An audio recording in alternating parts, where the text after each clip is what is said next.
చూడండి, వీటిని కూడా ఏమనట్లేదు, నాకైతే కోపం వచ్చింది. సన్నాసి కోతులు ఇవి ఏం చేసినాయో చూపిస్తా. ఇదిగోండి, ఇవేవో పక్షి పిల్లలండి, పాపము అస్సలు ఏదో పక్షి పిల్లలు ఇవి తెచ్చి ఇట్లా చేసినాయి, పాపము కింద పాడేసినాయి.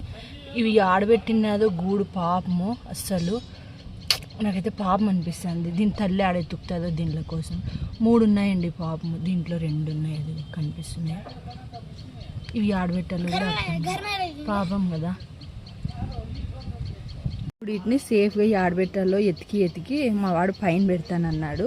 పెట్టేసేరా పాపము, జాగ్రత్తగా పెడదాం మమ్మీ అని చెప్పి ఎక్కుతున్నాడు. బాత్రూమ్ పైన కొంచెం సేఫ్ ప్లేస్ ఉందన్నమాట. ఒకవేళ పక్షి ఎగురుకుంటూ వచ్చినా కూడా అక్కడ పెడతాది అని అక్కడికైతే పెట్టమని ఇస్తున్నాను. ఎక్కువ, నువ్వు పూర్తిగా ఎక్కువ. అమ్మ జాగ్రత్త, నీడ పెట్టు.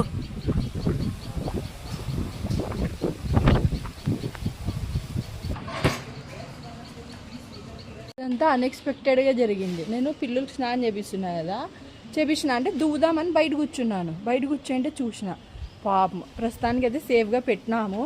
దాని తల్లి వచ్చి చూసుకుంటే బాగుంటుంది. అట్లీస్ట్ దానికి ఏమైనా ఫీడింగ్ ఇవ్వాలంటే కూడా ఏం ఫీడింగ్ ఇవ్వాలో కూడా అర్థం కావడం లేదు. పాపం కదా, నాకైతే చాలా అసలు పాపం. ఈ పక్షులకి ఎక్కడ సేఫ్టీ లేదు చూడండి. ఇట్లా పిల్లుల్ని కుక్కల్ని అయితే మనం సాక్కుంటాము, ఈ పక్షులకి పాపం కదా. ఏడని బయట పెడితే కూడా పాములు అవి ఇవి తింటాయి అని కూడా ఒక భయము. ఇట్లా కోతులు, ఈ కోతులు కూడా ఇట్లా చేస్తాయి పాపం అసలు.